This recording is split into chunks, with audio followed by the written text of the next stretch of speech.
Yo, what is up? Nothing much. How are I'm you? good. I'm definitely good. How are you feeling? I'm great. Thank you so much for joining us tonight. Of course. Thank Thank you you for all. having me. Yeah, thank you all for joining Ambition Amplified. My name is Elizabeth. I'll be your host for tonight. And can you please introduce yourself? Yeah, for sure. My name is Costera Heining, also known as DJ Cashera, one of the only queer black female DJs in the city of Chicago. Nice. Thank you so much for joining us tonight. I was hoping you could just start by um, diving into your career. Could you start by telling me a little bit about yourself and your journey into the music industry? Yeah, for sure. I've been DJing for 11 years now. I got my start at Columbia College Chicago. My freshman year of undergrad, I took a random course called Club DJ 1 and was better at it than what even I expected. And that very next semester, so it was spring of 2014, I started DJing. I was still in school though, I did graduate, and it just organically has grown from there. So yeah, to be 11 years in, it still feels like I'm just scraping the surface, but it's been a great journey. Throughout the years, I've worked with nonprofits, major corporations and companies, um, different deals of all types of natures and whatnot. It's been a time for sure. And what did you originally go to Columbia College to study? Was it always have you always been interested in music, or did you just like discover that Yeah. course and you were like, might as well take That it? course, that's a great question. That course was just an elective. So when I was going to Columbia, I was there on a scholarship, and I had to be full time. So when I was meeting with my college advisor, she was like, "Okay, well you're 3 credit hours short. Like you need one more class, but take Club DJ 1. It's an easy A and it's in your building." I was there studying radio as my major, and then I added video production in the TV department my like sophomore going into junior year as my minor. So yeah, I have my degree in radio and television. And have you always been like interested in music, or did you discover that at Columbia? Um, I feel like I mean, it's cliche because everybody says it in their interviews, like, oh, music's always been a part of my life, right? Like, I think for most of us, music has been a part of our lives in some form or another. For me, as far as like DJing, I had like I had an iPad in high school, so I had like the free DJ app, but I was just playing on that like on bus rides and whatnot. And then I was a heavy Guitar Hero kid. And then when DJ Hero dropped, I think I beat that game in like one night when it came out. And I wasn't even in college yet, I don't think. Um, but like I mean, growing up, I have a very young mom. Shout out to my mom, but she was always listening to just different music. So I grew up on a lot of like 80s and 90s R&B and hip hop, and of course early 2000s and whatnot. And those are my favorite genres to this day. DJing was never like on the docket of like, oh, I want to be a DJ when I grow up. Like I originally wanted to be a forensic scientist when I was in high school, and then I switched very last minute, right before I graduated actually, and went for radio instead. So yeah, music's always been there but as far as like, oh, I want to have a career in music, that was never um, something that I was trying to actually pursue back then. Mhm. Um, how did the creative community at Columbia College inspire your career after discovering your passion? Ooh, these are great questions. I would say being at Columbia, there's so many different majors there and different people from all over the world. So it was kind of just like everyone like people started slowly learning that I was DJing, and I would say like the college itself did start to book me to DJ their events on campus. So that was nice. It was like, oh, finally y'all are paying me to do something here while I'm giving you all my money. Um, that was cool.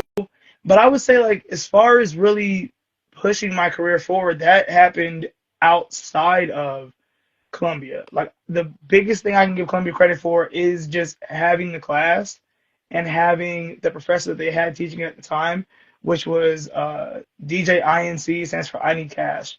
He was my professor when I took the course and became my mentor still to this day.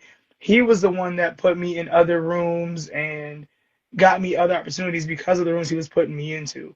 Um, but as far as like really pushing my career forward past offering that class, I wouldn't say Columbia really played a big role in that. Columbia really helped me shape more of myself as an artist and gave me opportunities to learn what it takes to navigate the world as an entrepreneur. Okay. Yeah. That makes sense. Did Columbia also give you, I guess I'm not that familiar with like all the equipment needed, but did they give you access to like the DJ equipment that you needed to Oh yeah, excel? That's great. absolutely. No, you're fine. I feel like if you're not like in the world of DJing, because you can like look on TikTok or Instagram and you'll see just everybody uses different equipment all the time. So it's really a thing of like if you don't know it, it's hard to know the terminology and whatnot. So you're fine. Columbia definitely had the setup with the studios. The club DJ room we were in had two setups. Both had vinyl. Both had CDJs. There was one controller at the time in the space, but they had just invested money to get controllers like as workstations throughout the entire classroom, like 20 something DJ controllers. But that didn't happen while I was in the course. So when I was taking the class, we were literally just going up to the one station and he would show you a technique on vinyl. You would imitate it or replicate it, and then boom. But then outside of the class, you were able to sign up for what they call studio time, meaning you could just go in, um, and you would just like check out the room, like rent the room for a time slot. You can go in there and practice all you wanted. So for Columbia, I commuted. I didn't want to spend an extra like 20K a year on housing because I live in the south suburbs. I was just like, oh, I'll just drive up every day for my classes. So in between classes, when I had downtime, everyone else was able to go back to their dorm. I would go in the studio and just practice my DJing. So like when people talk about like, oh, you got to put in that 10,000 hours, I was putting in the hours and not even realizing it. It was just like subconsciously, I'm really at the time, I mean, I'm 18. So for me, I'm just like, I got to kill time until my next class. But now that I'm in my 20s looking back on it now, I'm like, no, like that helped you form your skill set and whatnot. So Columbia definitely provided access to the equipment because then I was able to go on and like buy my own stuff when I started doing my own events as well. And did you start doing like your own events in college or did you do that after graduation? No, it was in college. So when I was my very first gig, so like breakdown of it, right? Started the freshman year, cool. Soon as the freshman year, first semester ended, so that's the fall semester, right? That ends in December. Had the winter break, came back, and when I came back in January, that's when INC hit me up and he was like, "Hey, do you want to DJ and get paid to do it on campus? It's the Poetry Slam. Now it's called Rooted and Radical, formerly known as Louder Than a Bomb." And they hosted it all over different buildings on Columbia's campus. So he was like, they'll pay you. It's like 2 hour time slots. You can go in between your class and then go back to class. So a broke college student, you hear that, you're like, wait a minute, I can go to Yeah. class, take the free bus because we get the venture card, take the bus down to the next building, DJ for 2 hours, and go back to class. That's a yes. So that was my first paid gig ever. Like I did the course, it was 16 weeks, finished in December. My very first paid gig was on February 19th, 2014. Um, and it went from there. So like Young Chicago Authors is the ones that hosted that. So then they started pulling me in for their own events outside of the festival because they do programming all throughout the calendar year. It's just like their big build up event is the Poetry Slam Festival they host on Columbia's campus. So Columbia's or not Columbia, YCA started tapping me for their events at their home base on North Milwaukee, and then Columbia itself started booking me for stuff on campus. And while I was at one of the Poetry Slam bouts, this girl walked up to me and she was like, "Hey, I graduate this year. Will you come DJ my graduation party?" I said yes automatically. I had no equipment that I could even go use. I was using like an old Dell laptop that I did all my homework on.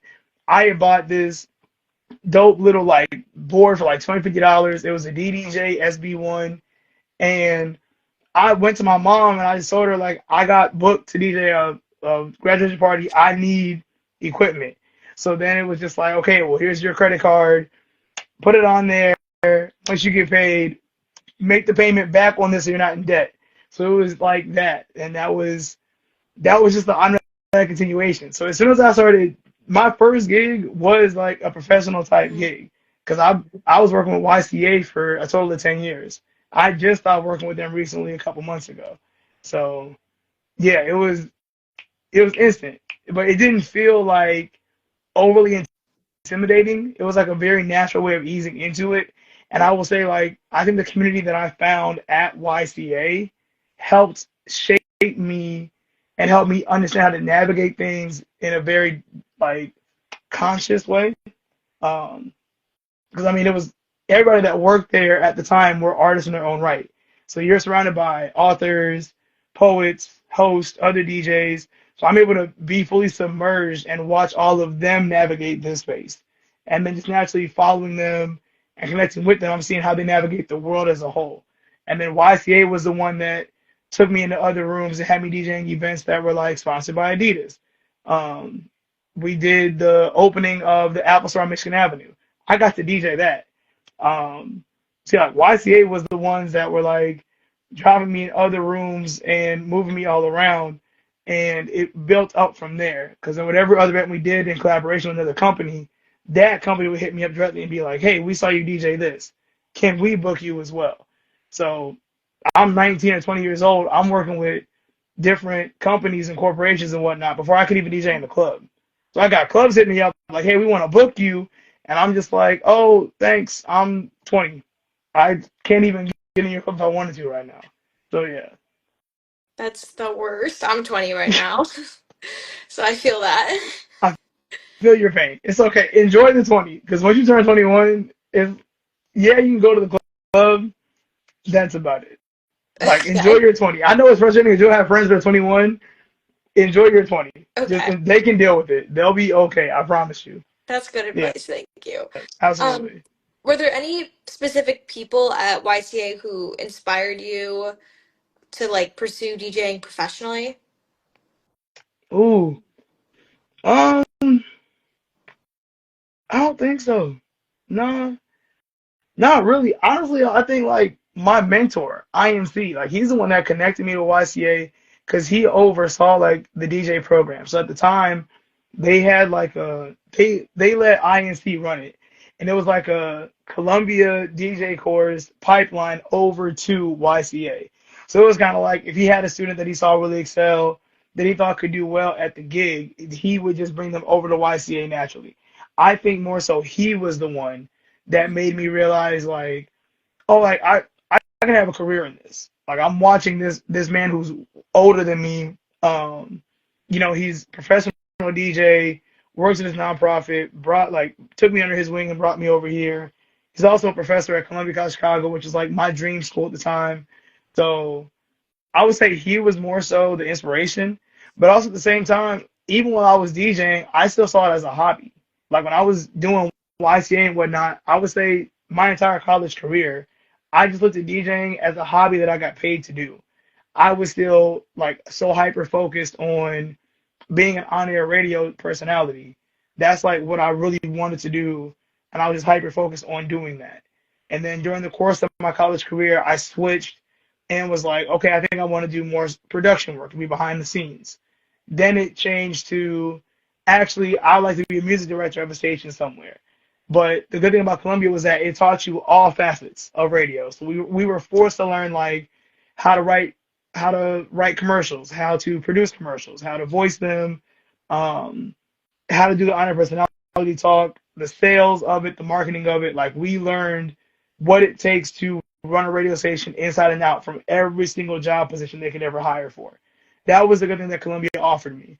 And it was like, as I kept learning throughout my college career there, it made me keep changing what I thought I wanted to do. Because I'm like, yeah, radio personality, that's amazing. I know I have a voice for it, etc. However, there's not great job security in it. The pay is not always that great. And everyone they kept bringing in kept saying, you'll never get hired for us out of college in Chicago. You will never get a job in Chicago for us out of college at a radio station here. You have to leave and go somewhere else, a smaller market, and then hope you can work your way back. That's all we kept hearing from every single speaker. And that was very irritating because I'm just like, that was your story, not mine. But even just learning about like the job security of radio, of being a radio personality, I didn't want that. Then I'm looking at like the production work of it, and I'm like, yeah, this is cool, but at a point, I'm gonna get tired of this. You're producing the same jingles, same sounders. I'm gonna get tired of this. Um, I knew I didn't want to do sales. I'm great at sales because now I have to like sell myself essentially. I did not want to be wrapped up in sales. Um, Music directing was the thing that I started to lean into the most my senior year, and I became the music director of the college station. Music director basically is a person who just programs what songs you hear on the station and what time you hear them at, and it literally follows like a clock. So that's why you hear so many songs repeat all the time on a radio station. It's set like that on purpose. I had that job while I was at Columbia because I worked on campus too. So when I graduated, I was still hell bent on working in radio somewhere. I applied to every station here in Chicago. I sent in my audio recordings to try to get an on air job. I sent in my production work. Nothing came back. I applied to stations out in like Atlanta, out in Florida, up in Detroit. I was getting nothing back. And it wasn't until I met with the founder of YCA shortly after I graduated, and I just told him like, I graduated, I had a month of no gigs, so the anxiety started setting because I'm like, I didn't have a job lined up. I finally got a job. I'm a little worried, and my mom was the one that was just like, you have 1 month off, enjoy it. You will never have a month off in your life ever again. That woman was very much so right. I met with Kevin. He called Todd Manley. I'll never forget that man's name. He called Todd Manley, who is the station director at WGN 720 AM radio. Called him and said, hey, I got a student here. She just graduated, has a degree in radio. She's phenomenal, can do it all. Mind you, Kevin has no idea if I'm good in radio or not. This man is just selling me. He's never heard none of my damn work on radio. I could have been horrible for all he knew. But he sold me like he just knew it for certain. And Todd told him on the phone, like, actually, we're hiring for a part-time producer. Send me her resume. I'll schedule a interview for her. And then a month to the day after I graduated, I signed the paperwork and got hired on at WGN Radio as a part-time producer. Um, You're so still there now, current. Are you still there I'm currently? still I there. think I I am, yeah, I'm more part-time than ever. I hope none of them are watching this. I have not stepped foot in that building since like 2020, and I don't know where my work ID even is. But I do still work for them remote. They send me the audio. I clip it together. I upload it to the website, write the podcast posts, all of that good stuff. I still work for them. It's just very, very part time. That makes sense. I Um, was looking at the work you've done and I was just like amazed. I was like, that I don't know how many hours you have in a day. Like that I sounds like appreciate it. very packed. I appreciate it. It's Yeah. not that many hours. They maybe get like an hour to 2 hours out of me every other week, if that. Yeah, it's very part time. But yeah, I think getting that job was like, okay, cool. But then it also just made me take a look back at like what I had been doing the past 4 years because I was just like, I had been sitting here just doing nothing. And that's when I realized the bulk of my income was coming from DJing.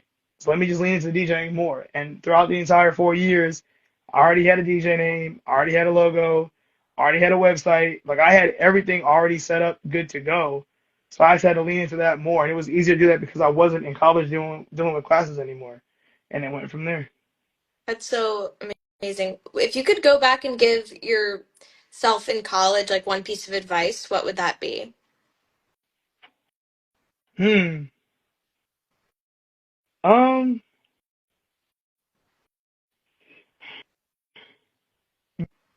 you know what? I'm gonna go with my first answer that first came to my mind when you asked the question. I would tell my younger self, "You're doing a great job.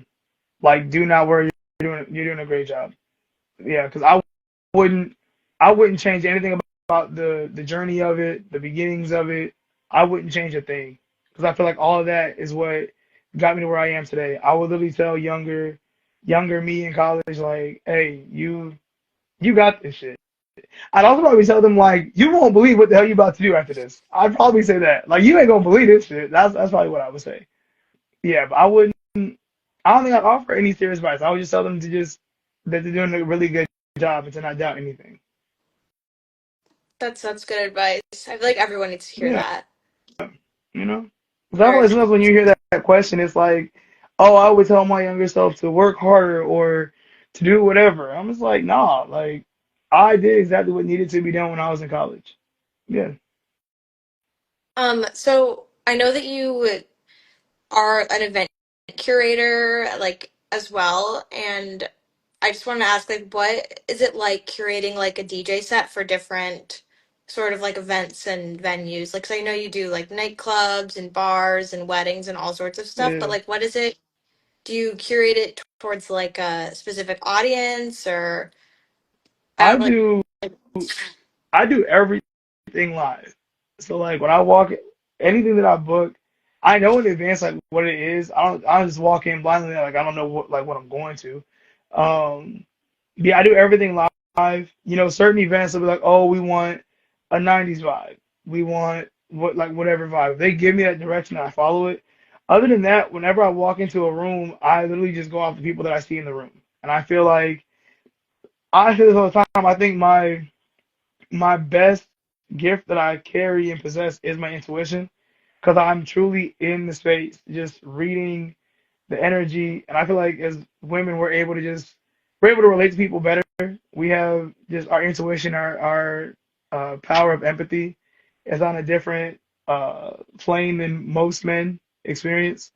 Um, so I really just read the room. For nightclubs, I know it's gonna be more hype. Uh, it's more hype, more busy. So I tap into that bag. I love a good R&B party.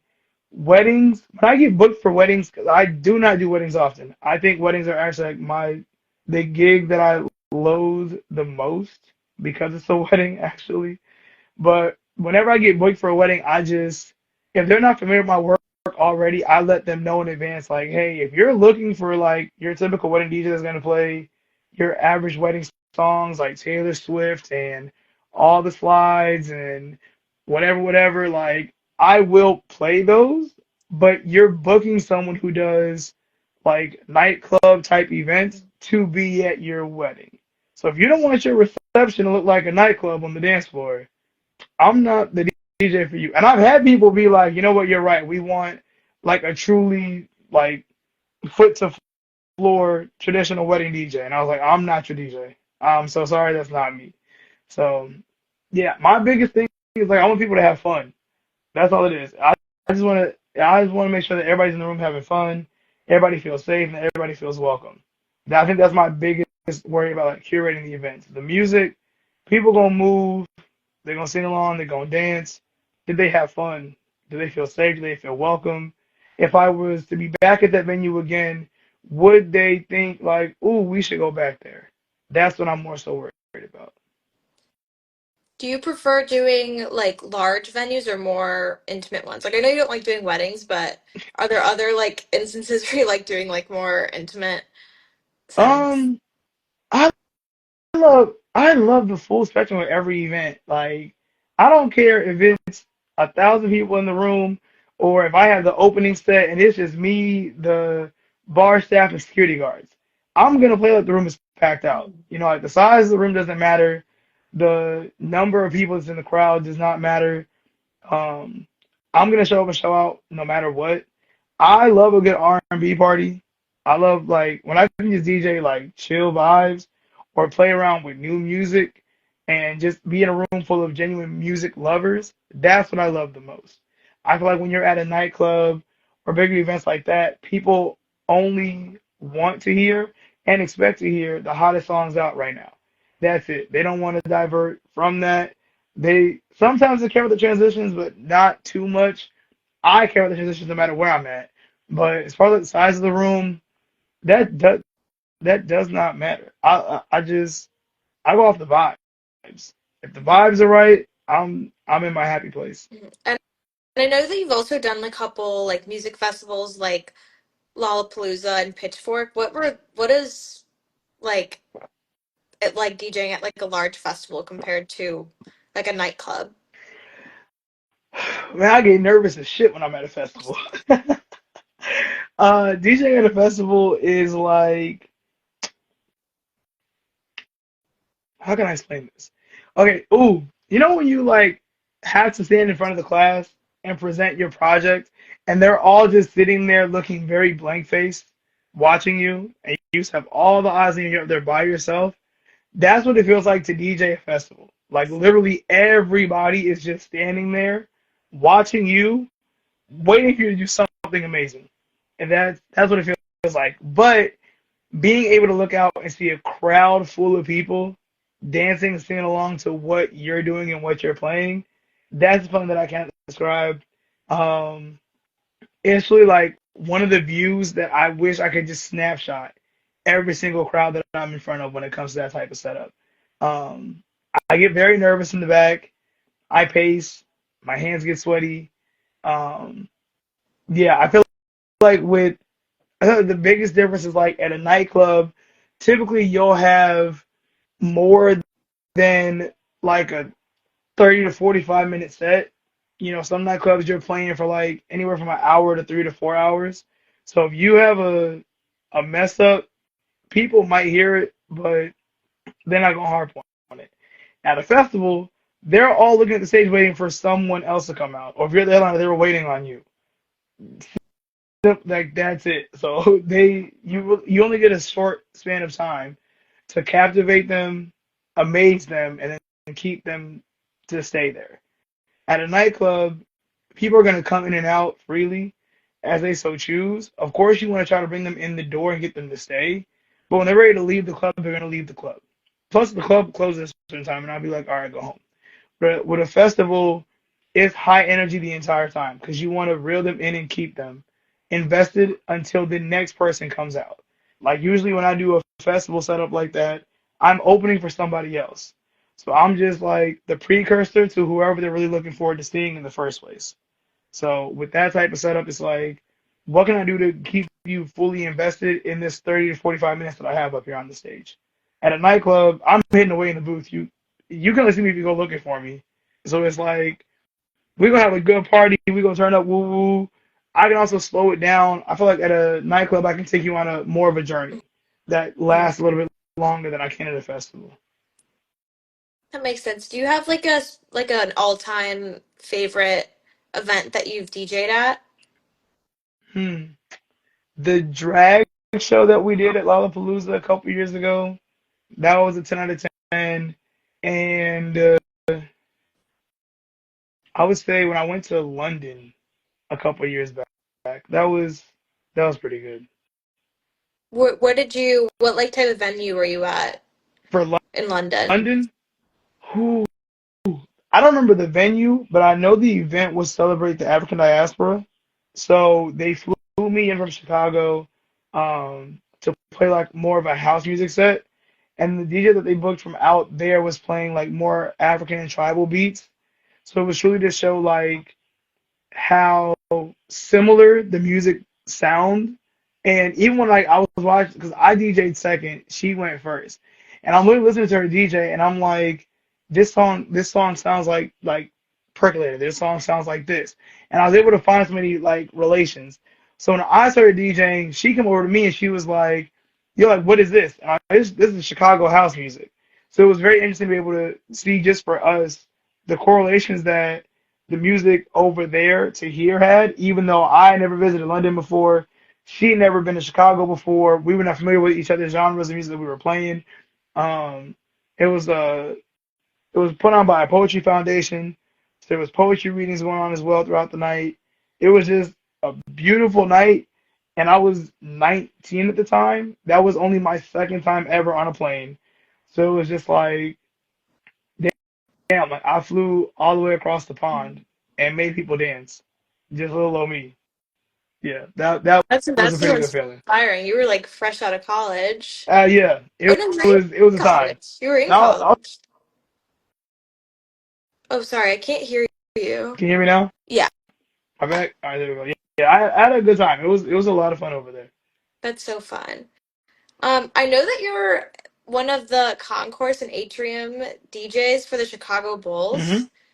What has that experience been like compared to like other DJing events you've Yeah, for done? sure. That's been really cool. I had to actually audition for it. So Jay Funk, he's one of the in-game DJs. Shout out to Jay.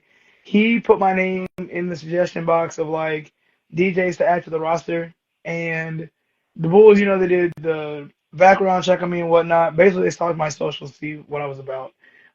Sent me the link to apply and went through the process, applied, got a position.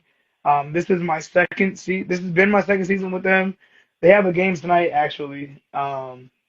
It's been really cool. Like I've would be in an atrium and concourse DJ. We literally come in, we DJ doors open until tip off. If you're in the kid zone, then you DJ doors open until the end of halftime.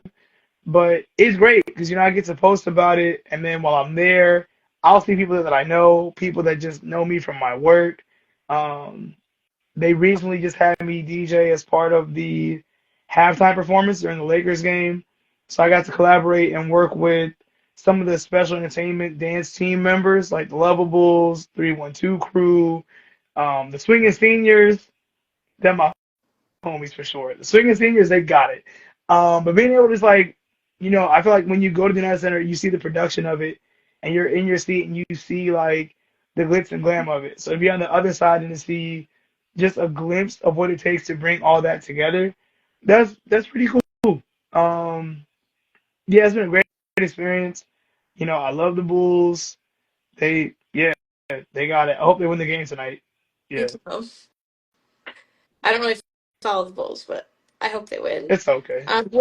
What would you say that your greatest accomplishment has been throughout your entire career? Damn. Um, I think my greatest accomplishment is being able to come as far as I have without needing a manager or booking agent. Like I've been able to build all this organically and genuinely on my own. Like I don't have anybody that's booking my gigs for me. When you email me, you're emailing me directly. Um, I think that's my biggest accomplishment. Like truly learning how to do all of these things on my own for myself. Yeah, That's I think very that's my impressive. biggest accomplishment. Do you Yeah. think that's helped you like learn the ins and outs of the industry? Absolutely. Hell yeah. I absolutely because I feel like it also gave me like it gives me a greater appreciation of what other people do in their respective fields, right? Like my website, I built that out myself. So I had nothing but respect for those that do web design. Um, for a stint of time, I was making all of my own flyers. And I still do make a lot of my own flyers. Like graphic designers, nothing but respect to them. Um, People who do manage artists and whatnot and have to answer the emails and people who are accountants and they got to handle the money of it. Like every job that I'm listing off, I literally have to do that in what I do as a DJ. On top of DJing itself and making my own edits and going to the events and socializing and all those things. Um, so all the time I tell people like me being outside DJing is only maybe like 30-40% of the job. Like when I'm not outside DJing, I'm at home, I'm working on edits, I'm answering emails, I'm signing contracts, I'm drafting contracts, I'm taking care of invoices, like I'm handling all of that. So I think doing all of that gives me a great appreciation of what others do in those fields and being being the person that books all of my own gigs also teaches me the importance of creating those relationships and maintaining those relationships of contact. I say all the time, like, people may not remember the job that you did, but they will always remember how you made them feel. Yeah. How have you stayed like so connected like with your goals despite like having such a packed schedule with so many responsibilities? Because I genuinely want this. Like what I do, I genuinely want it. I want Oops. Sorry, I think you're. sorry. My That's bad. okay. Am I back? Yes, you're back now. Okay, great. So I had a call come in.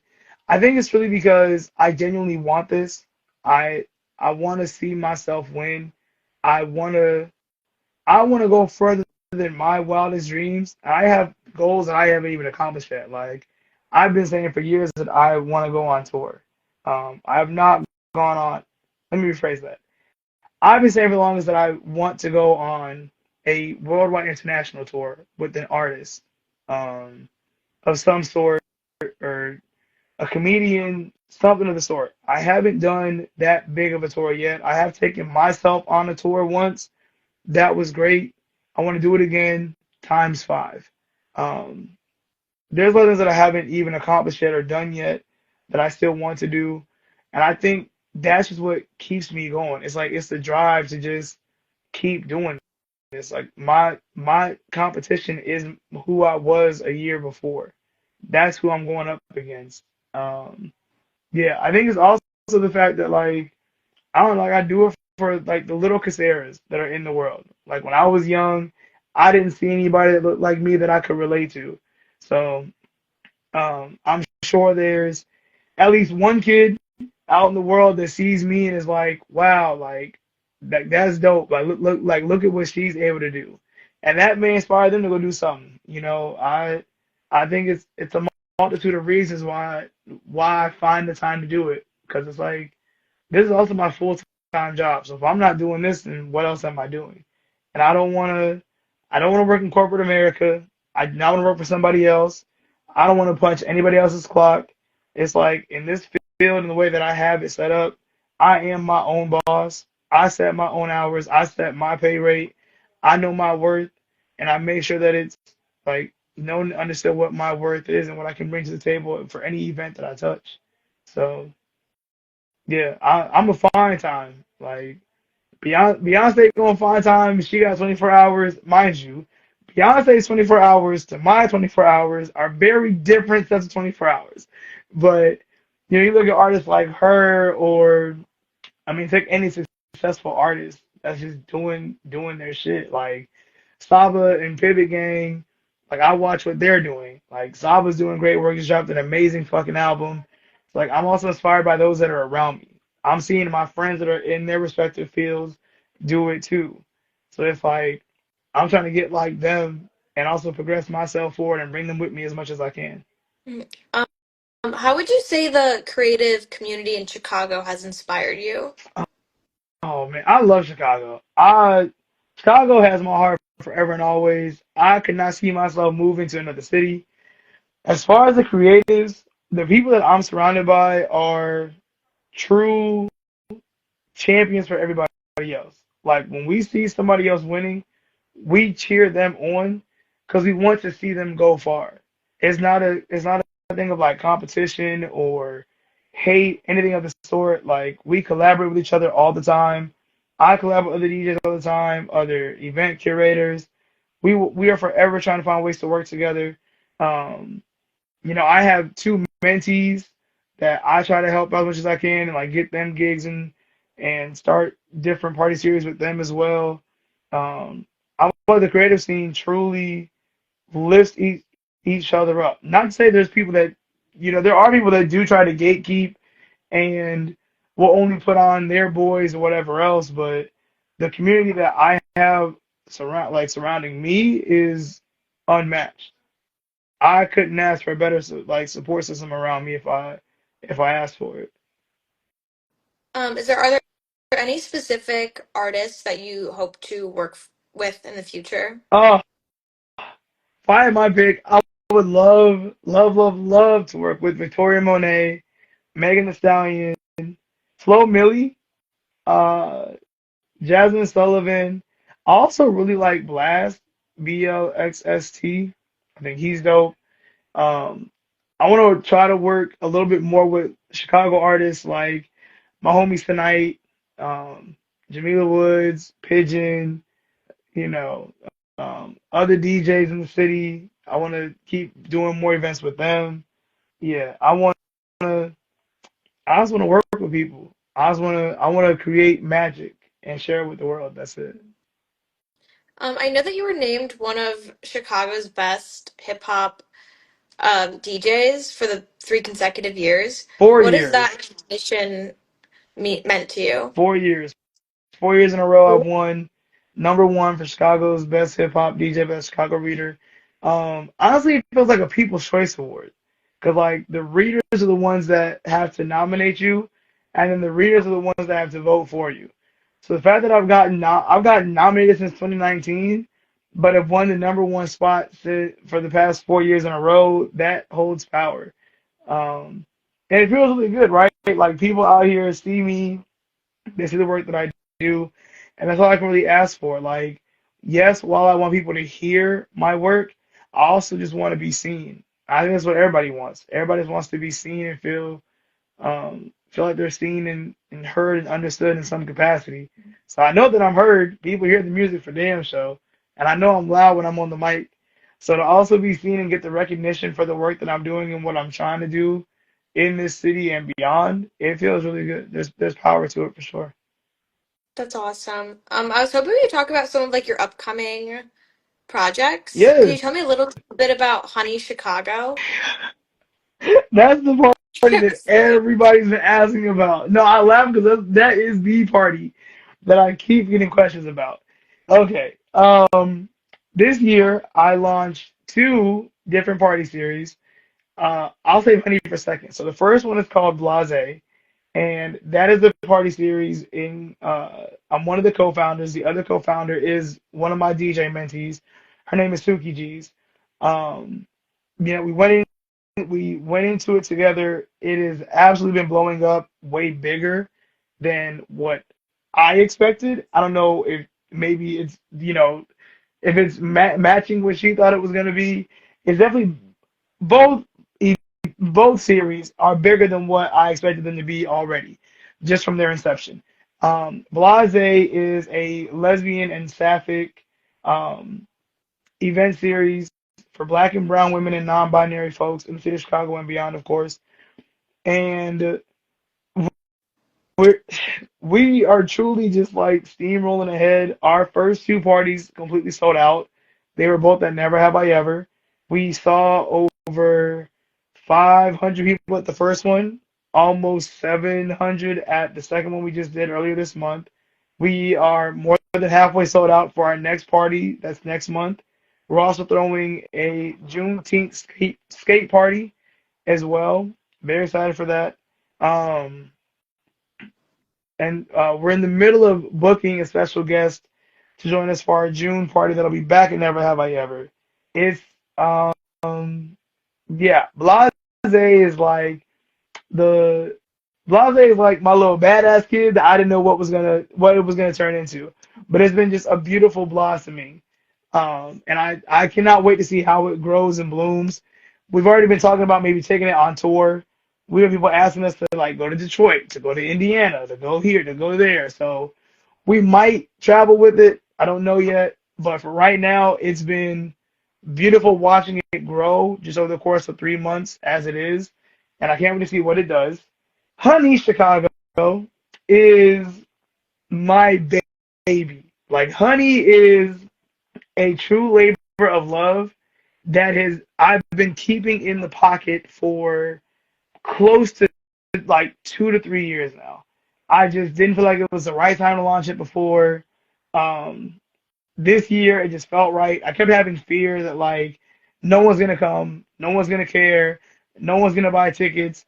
So that's a big reason why I hadn't launched it yet. I just really had fear that no one would care to even come to the damn party.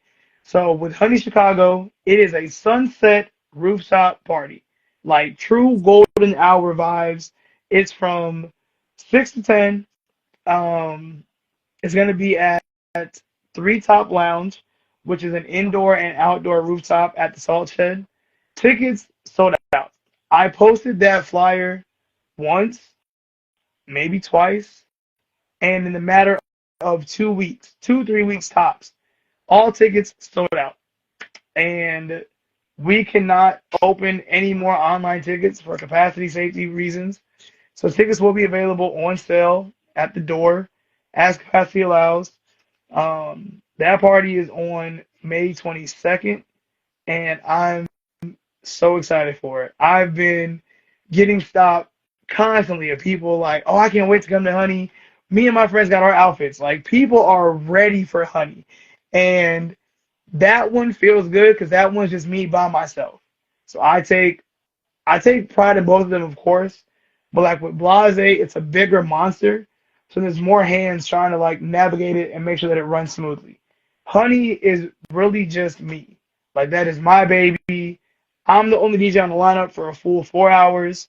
Where it's truly just a vibe. So when you ask like honestly, like back to your question about like big festival to smaller rooms, that's kind of what I feel like is the effect between Honey and Never Have I Ever.